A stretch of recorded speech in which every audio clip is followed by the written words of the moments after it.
All right, so this is some advice for either younger trans people or people who are maybe within the first year of accepting themselves as transgender.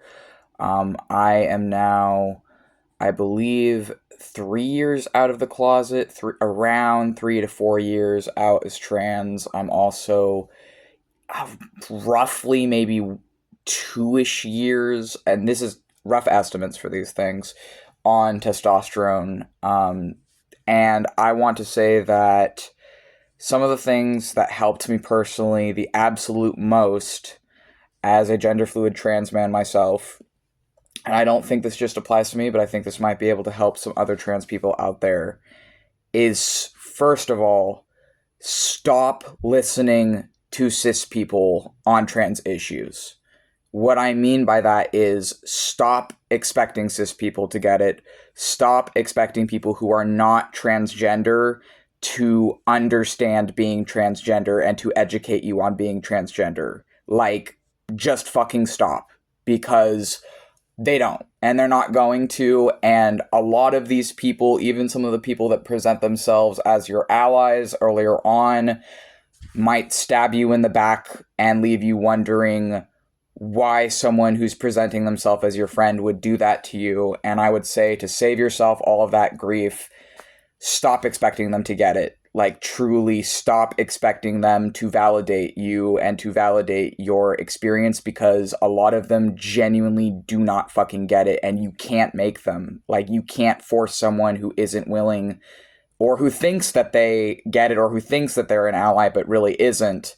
You can't make someone like that understand your experience of your gender, and you trying to make them understand is just going to hurt you, and it's just going to leave you leaving yourself feeling invalidated and feeling bad.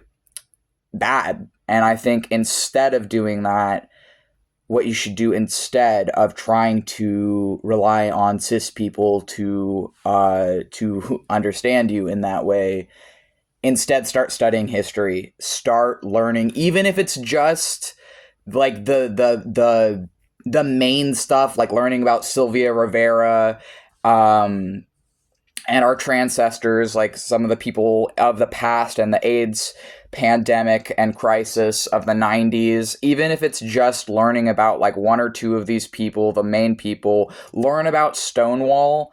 And please, I am begging you, educate yourself on queer history. I recommend going as far back as like even like the 1930s to 1940s. Like, go as far back as like the last 100 years. But I promise you that educating yourself at least on the basics of queer history of the last 100 years and on trans history of the last 100 years, it's going to prepare you, and it's going to help you understand so much of why things right now, especially if you live in the USA, it's going to help you understand why things are so fucking bad for us right now in the USA. For trans people. Like, I really think that at least educating yourself, even if it's just on a surface level of trans history and queer history of the last 100 years, even if it's just on a surface level, just watching, videos or reading articles or trying to become aware, like, even just like take, Pride Month as a time to educate yourself on queer history the next time that rolls around or whatever. But really, educate yourself on a surface level, at least on queer and trans history of the last 100 years. That genuinely really fucking helped me, because understanding what it was like for trans people of the past, understanding how they literally fucking burned our history at the University of Sexology, and how the reason there is not a lot of accessible queer history is because it was literally the first thing that the Nazis burned. The first Nazi book burning was at the University of Sexology in Nazi Germany, and they burned all of the records and all of the books that the university had. Of course, in German, it's going to be called something else, but in English, the university's name is translated to the University of Sexology.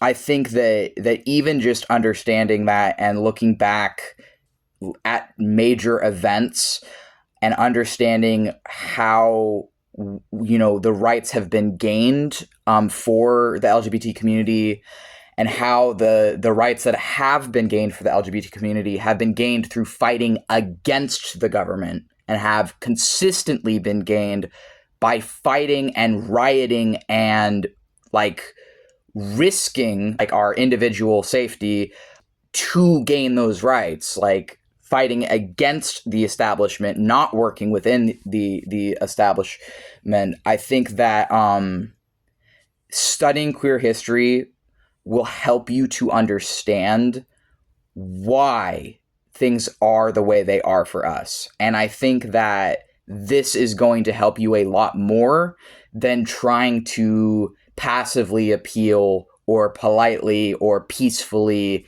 integrate into modern day society. And I think that it will help other people out there to have that information, because once you are aware of that history, you're not only helping yourself with that, you're able to help other queer people with that as well. So that is really, really important. And I would do that instead of trying to appeal to cis people, because it's going to save you a lot of grief and agony doing that first. And then the other thing I will say is stop trying, if you are both like gay and trans, I would say, and I'm not like trying to be offensive with this, but as someone who is both, I'm okay with the label gay or androsexual or bi or pan. I don't really care.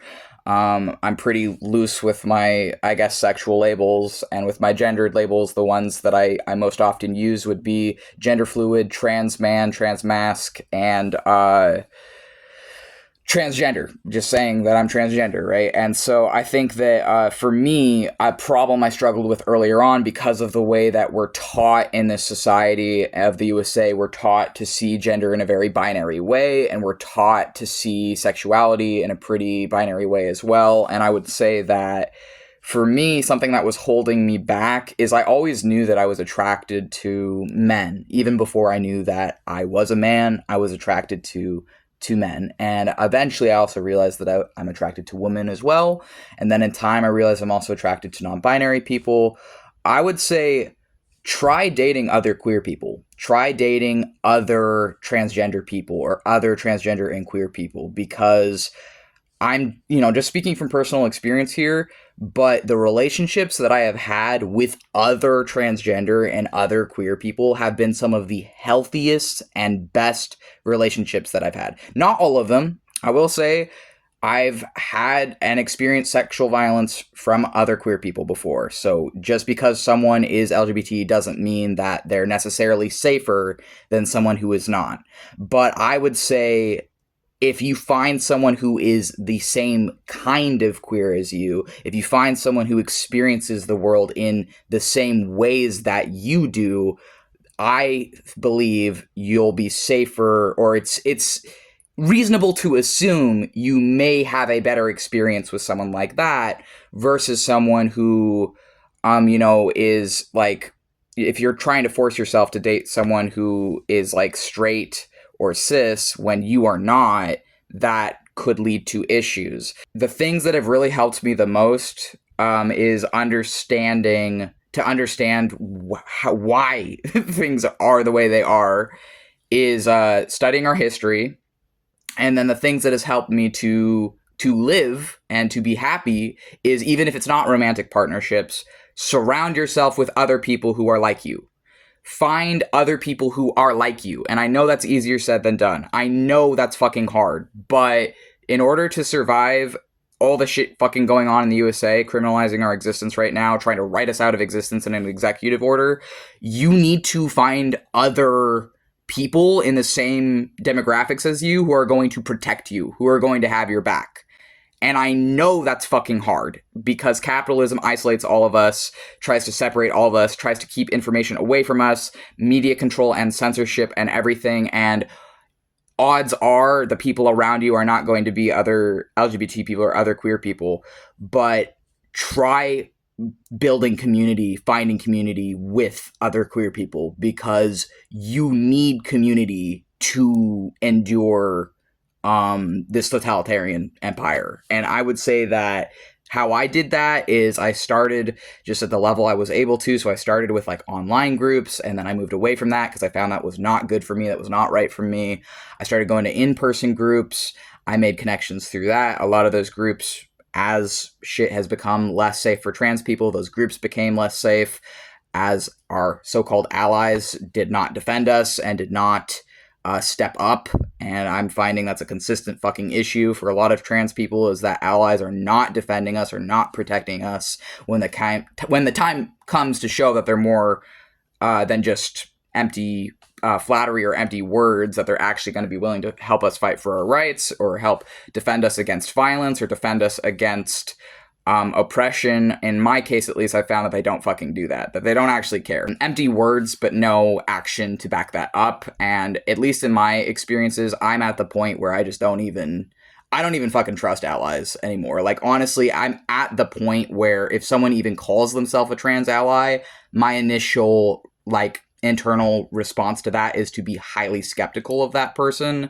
And it's just because I've been through so much fucking shit at this point that I don't fucking trust it. I'm sorry, but I don't. I've had so many fucking people claim to give a shit about me as a trans person that just left me for dead or stabbed me in the back later or weaponized my trauma against me that I don't fucking trust it. Like, I do not believe allies. I don't think that they actually give a shit about us or our struggles, and I am not gonna fucking put my safety and my life in the hands of people who have not fucking been there for me when I need them to be. And that's just been the consistent pattern at this point. That's been my experience, and I know I'm not the only trans person who's unfortunately experienced that. So what I would say is, you need to find other queer people to form communities with. And I know that's fucking hard, and I know that might not be a possibility for some people, but it is the only way to really ensure,